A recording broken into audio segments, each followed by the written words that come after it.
नमस्कार मित्रों, हमारे ज्योतिष के चैनल शुभ लाभ वैदिक एस्ट्रो में आपका हार्दिक स्वागत है, अभिनंदन है।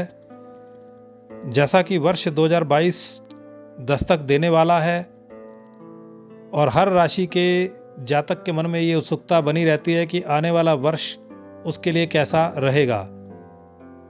इसी श्रृंखला में हमने हर राशि के जातक के लिए महीने पर आधारित राशिफल तैयार किया है। आज के इस एपिसोड में हम मेष राशि के जातकों के लिए जनवरी 2022 का राशिफल विस्तार पूर्वक आपके समक्ष रखेंगे। राशिफल पर विस्तार पूर्वक चर्चा करने से पहले हमारा आपसे अनुरोध है कि यदि आपने हमारे चैनल को अभी तक सब्सक्राइब नहीं किया है तो कृपया हमारे चैनल को सब्सक्राइब अवश्य कर लें और बेल बटन को दबा दें ताकि आने वाली वीडियो सही समय पर आपको प्राप्त होती रहे। और इसके साथ आपसे अनुरोध है कि यदि आपको ये प्रस्तुति पसंद आती है तो हमारे चैनल को लाइक और शेयर अवश्य करें। मित्रों, ऐसा करने से ना आपका कोई धन खर्च होगा और ना ही हमें कोई धन की प्राप्ति होगी, लेकिन ऐसा करने से हमारे उत्साह में वृद्धि होगी और हमें और ज़्यादा प्रेरणा मिलेगी कि हम अधिक से अधिक उपयोगी जानकारियाँ आपके समक्ष लाते रहें और ज्योतिष के प्रचार प्रसार में आपका योगदान भी डल सके। तो मित्रों, जनवरी 2022 के राशिफल को शुरू करने से पहले हम पूरे महीने के ग्रह गति को आपके साथ डिस्कस करना चाहते हैं। सूर्यदेव लग्नेश मंगल के मित्र होते हैं मेष लग्न में और पंचम भाव के स्वामी होते हैं। महीने के शुरू से 14 जनवरी तक उनका गोचर धनु राशि में यानी कि भाग्य भाव में रहेगा और 15 जनवरी से महीने के अंत तक उनका गोचर दशम भाव में यानी कि मकर राशि में रहेगा।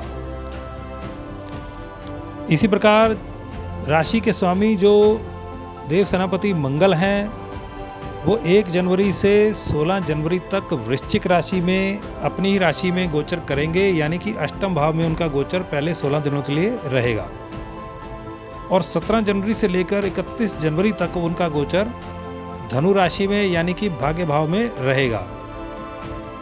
जो बुध देव हैं उनका गोचर पूरे महीने में मकर राशि में रहेगा, लेकिन 16 जनवरी 2021 से वो वक्री हो जाएंगे और 17 जनवरी से 30 जनवरी तक वो अस्त अवस्था में रहेंगे। 31 जनवरी 2021 को उनका उदय होगा। तो हम कह सकते हैं 17 जनवरी से लेके 30 जनवरी 2021 तक बुध अपना ज़्यादा फल देने में सक्षम नहीं रहेंगे। देवगुरु बृहस्पति पूरे महीने के दौरान कुंभ राशि में मार्गी गति से आगे बढ़ते रहेंगे और एकादश भाव में गोचर होने के कारण और शुभ ग्रह की दृष्टियां जो हैं उनमें अमृत का वास माना जाता है, तो उनका जो शुभ फल है पूरे महीने मेष लग्न के जातकों को प्राप्त होता रहेगा। शुक्रदेव का गोचर धनु राशि में रहेगा। पहले 18 दिन तक वो अस्त अवस्था में रहेंगे और 19 जनवरी से वो उदय अवस्था में आएंगे और 29 जनवरी 2021 से वो मार्गी गति में वापस आएंगे। तो ये हम कह सकते हैं कि 18 जनवरी से 31 जनवरी 2021 तक शुक्र ग्रह का जो फल है वो अधिक रूप से जातकों को प्राप्त भी होगा और नज़र भी आएगा। और इसी क्रम में जो शनिदेव हैं वो अपनी ही राशि मकर राशि में दशम भाव में पूरे महीने गोचर करते रहेंगे। मार्गी गति से उनका गोचर होता रहेगा।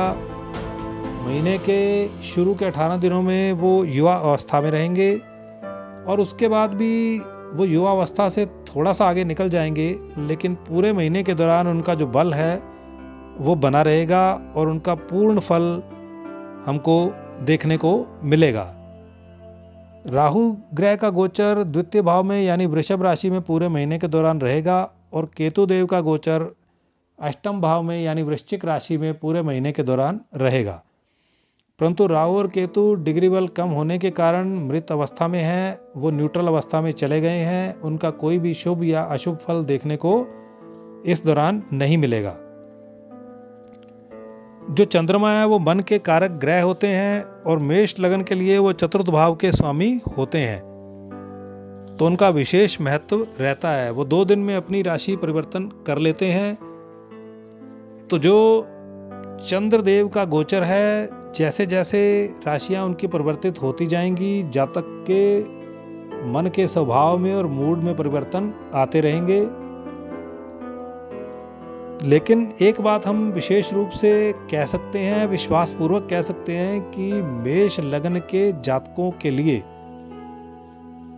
सूर्यदेव का गोचर, देवगुरु बृहस्पति का गोचर, शनिदेव का गोचर और राशि स्वामी मंगल का गोचर काफी मजबूत अवस्था में रहेगा और शुभ अवस्था में रहेगा। तो इन राशि के जातकों को शुभ फलों की प्राप्ति पूरे महीने के दौरान होती रहेगी।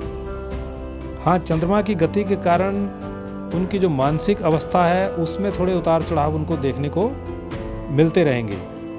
जैसा कि 1 जनवरी जो साल का पहला दिन है, उस दिन में चंद्रमा अष्टम भाव में गोचर करेंगे, पर शाम होते होते उनका गोचर भाग्य भाव में हो जाएगा और सूर्य उनके साथ वहाँ पर पहले से विद्यमान है। तो 4 जनवरी 2021 से चंद्रमा का गोचर मकर राशि में होगा, वो उदय हो जाएंगे। उनके डिग्री बल में और पक्ष बल में वृद्धि होनी शुरू हो जाएगी। तो 4 और 5 का जो दिन है वो दशम भाव में चंद्रमा का गोचर होने से कर्म में काफ़ी सफलता के योग बनेंगे और मन में शांति का आभास होगा। घर में माहौल अच्छा बना रहेगा और वाहन सुख और सभी प्रकार के सुख साधनों की प्राप्ति होती रहेगी। 6 और 7 तारीख को जो चंद्रमा का गोचर है वो एकादश भाव में बृहस्पति के साथ रहेगा।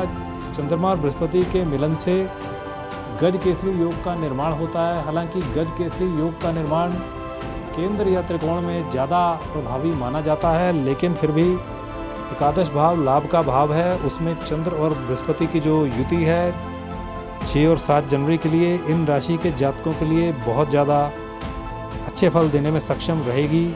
मित्रों का, बड़े भाई बहनों का पूर्ण सहयोग मिलेगा, लाभ में वृद्धि होगी, लाभ हर प्रकार से शुभ तरीकों से मिलता हुआ दिखाई देगा। संतान पक्ष से अच्छी खबरें मिलेंगी और संतान के व्यवहार में भी काफ़ी अनुकूलता प्राप्त होती रहेगी। उसके बाद चंद्रमा का गोचर 2 दिन के लिए द्वादश भाव में रहेगा, तो भी मन की जो स्थिति है वो अच्छी बनी रहेगी। इसमें फिर एक विशेष बात देखने को मिलेगी, जब चंद्रदेव 19 से लेकर 21 तारीख तक सिंह राशि में गोचर करेंगे। लगभग 2.5 दिन का ये समय रहेगा। तो पंचम भाव में चंद्रमा का गोचर होगा और बृहस्पति की सप्तम दृष्टि सीधे उन पर पड़ेगी। तो इस दौरान मन में प्रसन्नता के योग बने रहना, आकस्मिक धन लाभ की प्राप्ति का होना, संतान से प्रसन्नता प्राप्त होनी, संतान के प्रति कोई शुभ समाचार का मिलना, ऐसे योग बनेंगे। और फिर महीने के अंतिम दिनों में जो 29 से लेके 31 सुबह तक चंद्रमा का गोचर अष्टम भाव में रहेगा, तो जो मन की स्थिति है वो थोड़ी डाउन रहेगी। हालांकि जैसा हमने पहले बताया था, पूरे महीने के दौरान इस लगन के जातकों को भाग्य का सहयोग पूर्ण रूप से मिलता रहेगा, कर्म का सहयोग पूर्ण रूप से मिलता रहेगा, तेज प्रभाव बना रहेगा और शुभ ग्रह देवगुरु बृहस्पति का एकादश भाव में गोचर होने से लाभ में अनुकूलता बनी रहेगी। देवगुरु बृहस्पति की जो पंचम दृष्टि है वो तृतीय भाव पर, सप्तम दृष्टि पंचम भाव पर और नवम दृष्टि सप्तम भाव पर रहेगी, जिससे संतान के पक्ष से और विद्या की प्राप्ति के पक्ष से अनुकूलता बनी रहेगी। वैवाहिक जीवन में अनुकूलता बनी रहेगी देवगुरु बृहस्पति की शुभ दृष्टि के कारण। और देवगुरु बृहस्पति का लाभ में बैठना लाभ हर प्रकार से लाभ दिलाने में सक्षम रहेगा। तो हम विश्वासपूर्वक कह सकते हैं जो जो दिन चंद्रमा के हमने बताए जिनमें ये इनका मूड थोड़ा सा डाउन हो सकता है, उनको थोड़ा सा दुर्गा मंत्रों का जाप उस दौरान करना चाहिए।